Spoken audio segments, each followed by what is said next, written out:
salut, je suis au Capitole, vous connaissez? Bien sûr que vous connaissez, parce qu'à chaque fois qu'on parle de Toulouse, on parle du Capitole, on parle de l'Axarm, on parle de la Brique Rose, on parle à la limite de la Cité de l'Espace ou du Stade Toulousain, on vous raconte l'histoire du nom de la rue du Thor à cause du martyr qui s'est fait traîner par un taureau. Tout ça, on connaît par cœur. Et si on essayait de se poser 2 minutes pour regarder cet endroit familier d'une autre manière? Si on essayait de voir ce qu'on a sous les yeux tous les jours sans le calculer. Par exemple, est-ce que vous saviez que le GR, le chemin de grande randonnée, passait au Capitole? Non?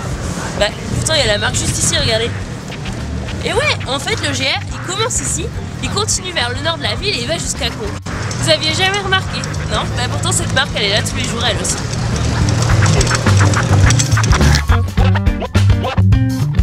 Je vous propose, le temps d'une vidéo, de nous arrêter un peu pour scruter les petits recoins de notre quotidien toulousain. Toutes ces choses devant lesquelles on passe tous les jours sans même les remarquer. Je m'adresse aux curieux méticuleux, à tous ceux qui ont envie de prendre le temps. Bref, je vous propose de sortir nos loupes pour découvrir Toulouse au détail.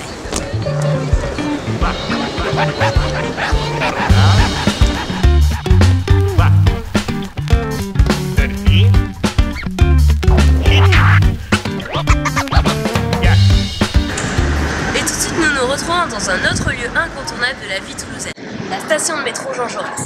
Vous le savez peut-être, mais toutes les stations de métro de la ligne B contiennent une œuvre d'art. Et une de mes préférées se trouve ici. Et pour la voir, il faut vraiment vouloir s'arrêter et prendre le temps. Suivez-moi. Suivez-moi.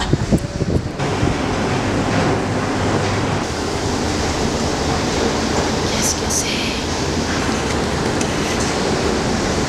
Cette œuvre a été réalisée par Felice Varini, comme le dit cette blague. C'est un artiste suisse dont le travail repose principalement sur les illusions d'optique. Et d'ailleurs, vu d'ici, on comprend pas très bien ce que c'est, on voit des traits rouges.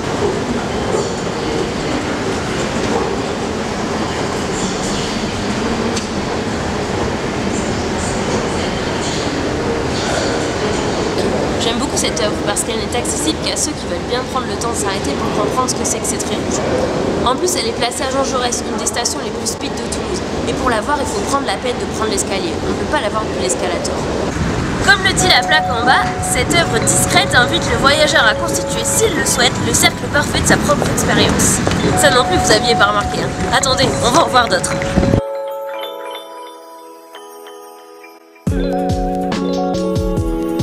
Ici, on a Arnaud Bernard et c'est la rue Grammont. Elle est très connue pour ses graffitis, mais c'est pas ça qui nous amène ici. Si vous levez le nez, vous voyez des chaussures suspendues à un fil. On pourrait penser que c'est une mauvaise blague, mais j'ai quand même cherché sur internet ce que c'est. Ça viendrait des États-Unis et ça daterait des années 2010.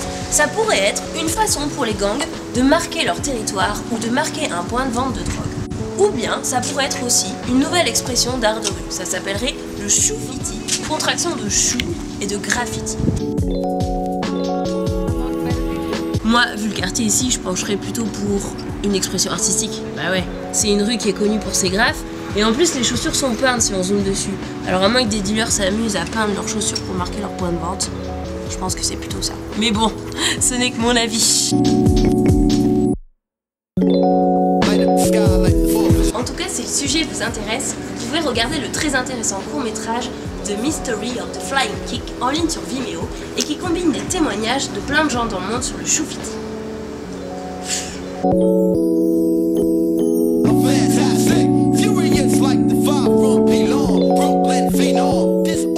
Vous avez tous déjà cherché votre chemin dans les rues de Toulouse. Mais est-ce que vous aviez remarqué l'ingénieux système d'orientation qui a été mis en place au 19e?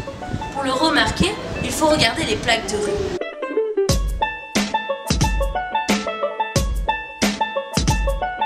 Certaines sont jaunâtres et d'autres plutôt grisâtres. Les jaunes sont parallèles à la Garonne et sont numérotées de l'amont vers l'aval, les impairs à gauche et les pairs à droite. Les grises, au contraire, sont plutôt perpendiculaires, plus ou moins sur un plan, et sont numérotées avec les numéros qui remontent depuis le fleuve. C'est plutôt ingénieux, à condition de savoir où se trouve sa maison par rapport à la Garonne. Ah! Venez, on va à la droite, j'ai un truc à vous montrer!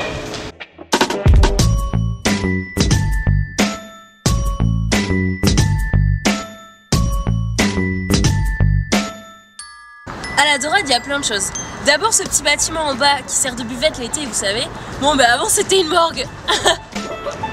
Ce tout petit édifice, était en fait l'endroit où on exposait les cadavres des noyés avant que les gens viennent les reconnaître. On faisait couler un filet d'eau froide le long des corps pour les conserver. Du coup, c'est un peu ironique qu'aujourd'hui on y vend des boissons l'été.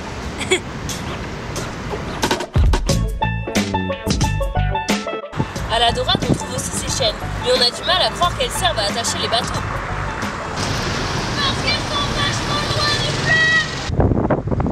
fleuve. Eh bien si. Avant qu'on installe un système de barrage efficace, les crues de la Garonne pouvaient monter jusqu'à très haut, et les anneaux qui étaient en bas étaient submergés, donc on utilisait cela. Il y a d'autres détails qui méritent notre attention ici, par exemple ce curieux panneau. Mais qu'est-ce que c'est? Un djembé? Un djembé barré? Oui. Et oui, car il y a un arrêté municipal qui interdit, je cite, l'usage de la musique sur les lieux publics dès lors qu'ils sont audibles des lieux d'habitation. Oui, mais bon, sur le panneau, c'est un djembé qu'on a mis, hein, pas un violon. Je trouve ça un peu stigmatisant, quoi.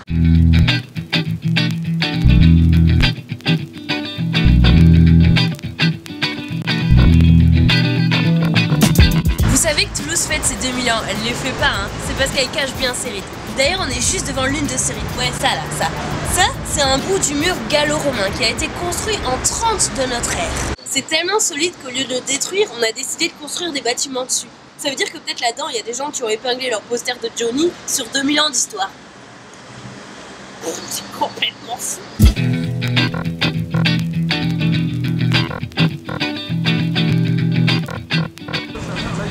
On fait juste une pause rue Alsace-Lorraine, je veux vous montrer un truc insolite. Vous voyez cette horloge là-haut? Bon, à première vue, rien ne choque, mais en fait, il y a 24 chiffres. C'était un effet de mode à la fin du 19e apparemment. Comme ça, pas de confusion possible, au cas où tu regardes ta montre et que tu sais plus si c'est le matin ou l'après-midi. C'est le bout de notre parcours, le pont Saint-Pierre. Dans la ville où on voit rose, certains amoureux ont décidé, imitant le célèbre pont parisien, le pont des Arts, de poser un petit cadenas scellant à tout jamais leur amour. On n'en doute pas une seconde.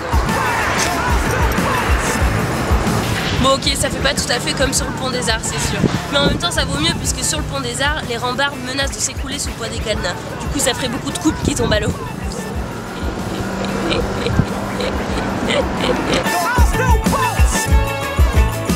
Tant qu'on est là, profitez-en pour jeter un coup d'œil au pont neuf en face. Vous avez remarqué les dégueuloirs? C'est les gros trous là. Ben ça c'est pas de la déco, hein. En fait ça sert à laisser passer l'eau en cas de crue. Eh, voilà.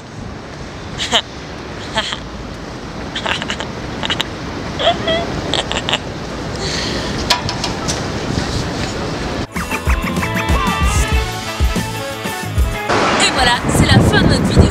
J'espère que vous aurez découvert des choses et surtout que ça vous aura donné l'envie de parfois vous poser pour prendre le temps de regarder les détails. J'espère que vous avez bien affûté votre regard. Et d'ailleurs, avez-vous vraiment été attentif? Avez-vous remarqué que dans cette vidéo, cette tasse figurait dans presque tous les endroits où nous sommes passés? Hein? Allez, et n'oubliez pas d'ouvrir les yeux.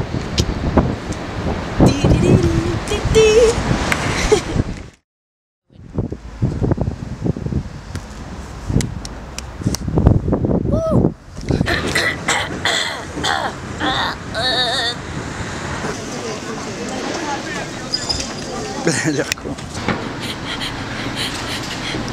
Bouge pas, bouge pas. Clap. Non.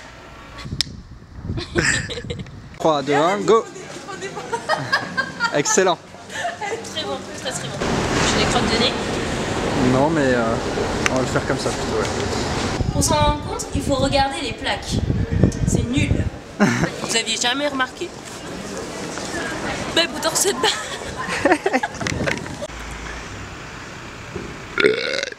Pardon.